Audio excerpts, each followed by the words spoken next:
Even Ryan Reynolds wasn't sure after the Disney takeover of 20th Century Fox whether a third Deadpool film could be expected in the future. Surprisingly, however, there's good news for the large Deadpool fan community.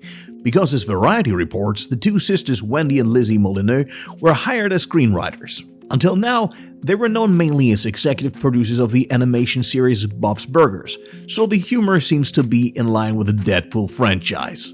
Of course, this doesn't mean that the third offshoot will suddenly become youth-friendly, since Variety assumes, based on reliable sources, that a much hotter R rating is planned again.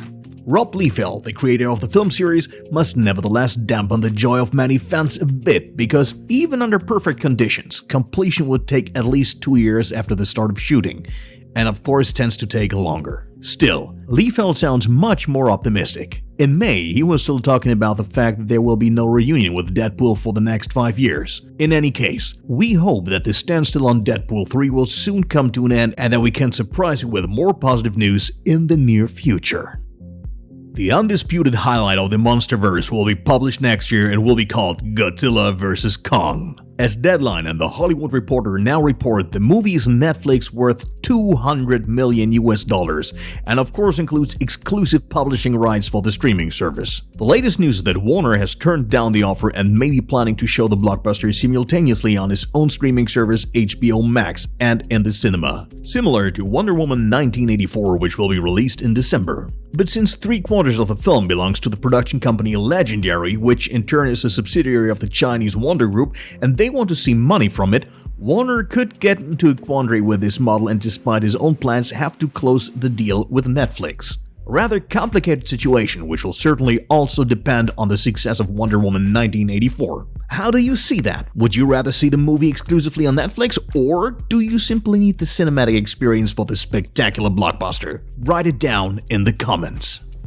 Since the death of Chadwick Boseman, there were some uncertainties about the future of Black Panther 2. Now it seems to be certain when the studio will start shooting, in fact, next year. Per Hollywood Reporter, the production will start in Atlanta in July 2021.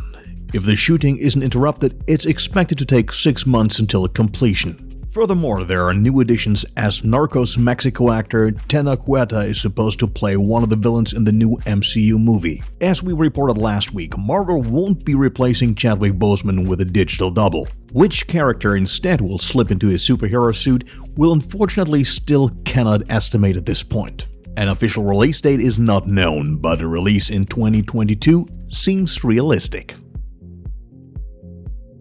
Cherry is the name of the next film by the Russo brothers, who directed Avengers Endgame. After several engagements in various MCU movies and the most successful movies of all times, they now dedicate themselves to a project of their heart. The content of Cherry is about Nico Walker, a former soldier who became a bank robber afterwards and processes experiences in a novel called Cherry. A central theme is the post-traumatic stress disorder of the young Walker, who gets into money troubles due to his resulting opioid addiction. The Russo brothers were so enthusiastic about this story that they used their own money to secure the rights in a bitter contest with the other major interested parties. In Tom Holland, they have also found an old acquaintance for the role of Nico Walker, with Chiara Bravo and Nicole Forrester also involved.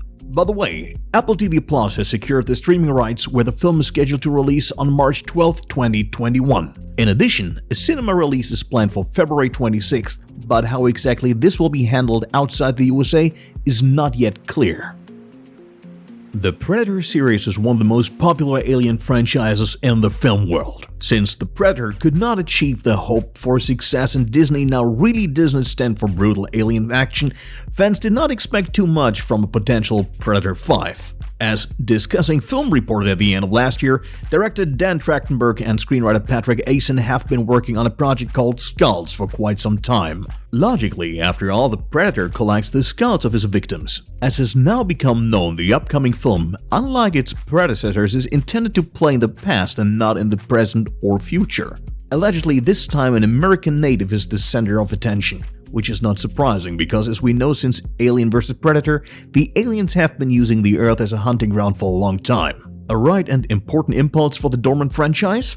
At least 10 Cloverfield Lane director Dan Trachtenberg is not at all amused on Twitter about the leak, which was actually planned as a surprise. We'll hopefully soon find out what other surprises Trachtenberg, who according to his own statement has been working on Predator for 4 years, has planned.